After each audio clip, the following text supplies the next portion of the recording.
Ms. Hasima inviting you all for the panel discussion on Budget 2023 organized by Anubhav, the CBM Club, in association with Institution Innovation Council of DAV University. With that, we would also like to invite Mr. S.M. Sharma, who is Associate Professor at CBME Department of DAV University, along with Mrs. Neeraj Gupta, who is from Accounts Department. So without any further ado, let's begin with the session. We have to train young people. They must be as skills, and only they will become employable.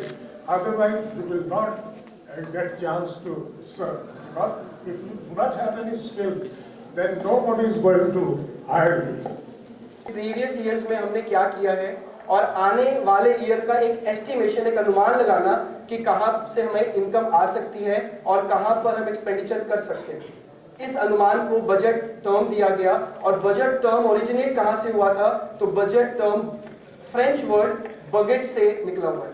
Bucket और आजाद भारत का, independent India का पहला budget किनके द्वारा पेश किया गया था और कौन सी ईयर में? उस फाइनेंस मिनिस्टर का नाम बताइए। देखिए, इस तरह की हिंट्स के साथ और इस तरह की चीजों के साथ आपको बजट भी समझाया जाएगा। हमारे साथ विनय कपूर जी भी हैं, चार्टर्ड अकाउंटेंट, जो आपको टैक्स से रिलेटेड बातें बताएंगे। और जो 26 नवंबर 1947 को पहला बजट आजाद भारत का पेश किया था आर.के. षणमुखम शेट्टी। आर.के. षणमुखम शेट्टी ने पहला बजट पेश किया था 26 नवंबर 47 को। को खत्म कर दिया गया। रेलवे बजट को दोबारा से मर्ज कर दिया गया यूनियन बजट में, कि अलग से उसको पेश करने की जरूरत नहीं है। जैसा कि सर ने बताया, 2.4 लाख करोड़ रुपीस जो है वो दिया गया रेलवे को इस बार के बजट में। की तरफ जाया जाएगा और पूरा का पूरा बजट जो तैयार होता है, वो बजट तैयार होता है आपका 1 रुपये पे। आप कभी भी नोट करोगे, न्यूज़पेपर में एक कॉलम बनता है, एक पिक्चर्स आता है, ग्राफ्स आता है, आपने नोट किया होगा, rupee comes from and rupee goes to.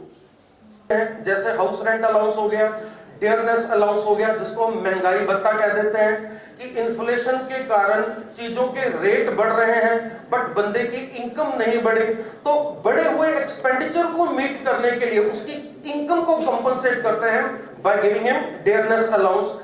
कई पर्सन की अगर हमने सैलरी इनकम कैलकुलेट करनी है तो उसमें बेसिक सैलरी आ जाएगी, अलाउंसेस आ जाएंगे, उसमें परक्यूजिट्स आ जाएंगे।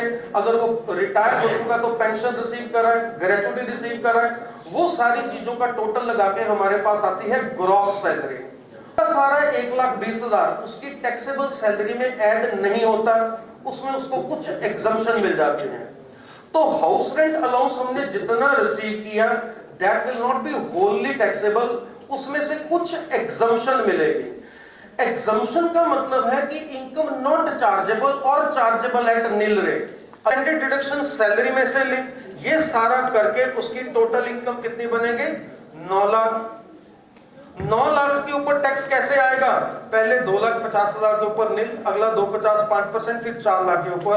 इस तरह से उसकी टैक्स लायबिलिटी बनती है ओल्ड रिजीम में 92,500।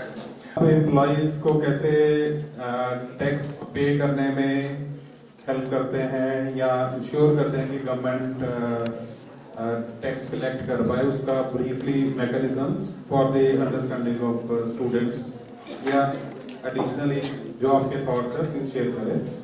Gained so much more other than the only budget discussion. You would have learned many more things also.